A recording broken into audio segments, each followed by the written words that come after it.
the most part, change is about. So I think people wait for crisis, they wait for disease, they wait for a betrayal, something to go wrong in their life.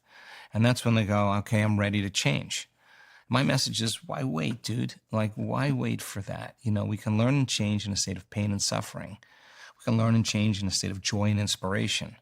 So then you get a collective group of people together that really may have all those bad habits. They may even have bad habits that they don't even know they have.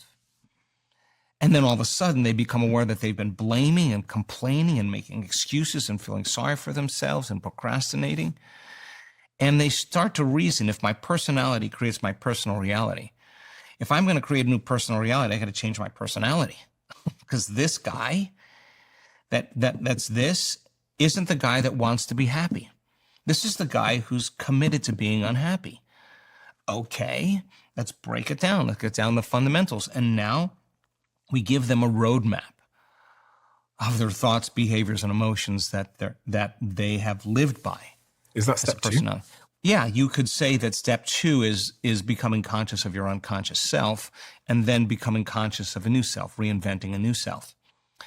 And so the person who's feeling really bad about themselves because they're not doing anything to change, it's just because when you're not changing, you're still choosing. But what you're choosing is something that makes you feel familiar and comfortable. Because the moment you decide to change, truly get serious about change, the moment you decide to make a different choice and do something differently, you are going to feel uncomfortable. It's going to be immediate. And that's the moment you go from the known into the unknown. Now, if the body has been emotionally conditioned to be the mind, like we talked about earlier, the servant is the master. And so the person who steps out into the unknown and it feels uncomfortable, what is the body going to say?